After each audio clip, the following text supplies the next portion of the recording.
Thank you. Public diplomacy is critical to advancing the interests of America and its allies abroad.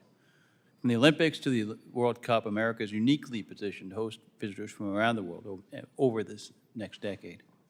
I look forward to hearing from Undersecretary Rogers about the work the State Department is doing to prepare this American decade of sports. Thank you. I'm sorry. Sorry, Ms. Rogers. I was looking forward to. Okay, exactly. Ms. Rogers, the American Decade of Sports Act recently passed this committee with bipartisan support. It addresses the important role of diplomacy through sporting events. You recently released a sports diplomacy playbook guide to the department's efforts in sports diplomacy. Can you discuss the key priorities in your sports diplomacy playbook? Thank you so much, Congressman. Sports diplomacy is a real crown jewel of what is sometimes called soft power, but this is serious strategic power. Sports brings people together like nothing else, and I can tell you I've had diplomatic interactions that maybe were tense or contentious, and when we get to focus on topics like America 250 or sports, everyone lights up. It really has a convening power. So one thing we're doing is we're using our ECA exchange programs to foster clinics overseas so coaches and players can travel abroad, work with local kids.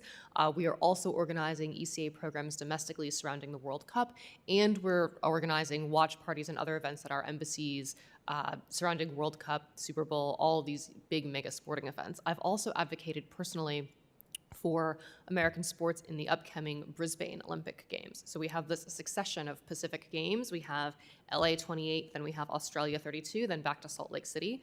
And one purpose of my recent engagements in the Indo-Pacific has been to really make the most of that engagement and maximize the spread of these quintessentially American sports in this very strategically significant Indo-Pacific theater. And I think those engagements have borne quite a bit of fruit. I was thrilled, and I know Secretary Rubio was thrilled, and maybe he was even a little bit envious, that I got to sign a memorandum of understanding with the NFL to promote that quintessentially American sport overseas. So NFL has been playing international games. They will play their first in Australia in Melbourne this September. That's the 49ers and the Rams. Games in Dublin and in Germany have also received a tremendous uptake. So promoting those American sports and the commerce and opportunities they provide for American business and American media have been really core to what I'm doing. My home state of New Jersey, speaking of FIFA, has been chosen as one of the hosts for that World Cup this summer. What are the important things that New Jersey can do to lead at this juncture in that regard?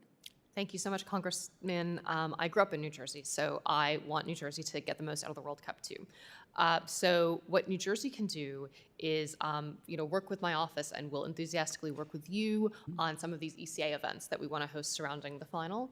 And I think we'll work well on that. And another thing that Congress can do is please get DHS funded, because the World Cup Task Force is a very tightly knit team. I've participated in those meetings.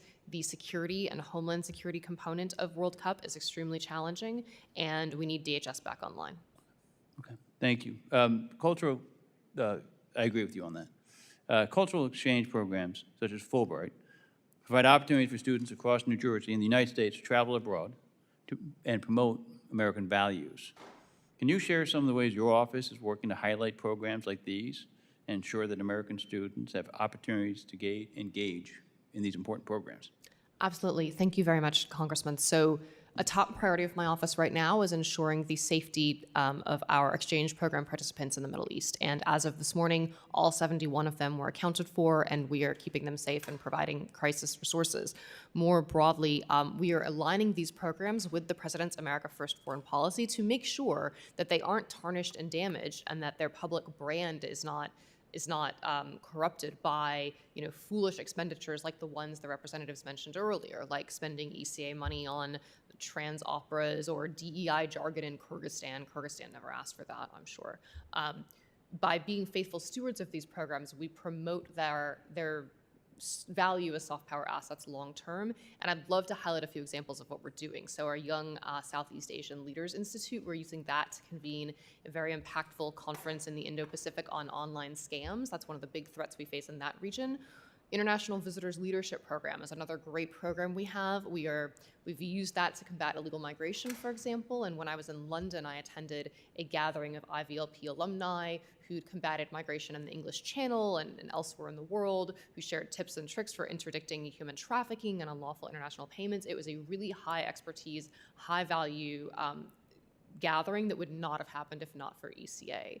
ECA programs have also yielded tangible results on critical minerals and supply chain issues, which are critical to our national security and foreign policy. So for example, we've seen alums of these programs secure a tungsten deal in Kazakhstan, the first ever corn purchase by Tunisia, which was a big deal, and we've seen these programs have borne other fruit all over the world. Thank you. I yield back.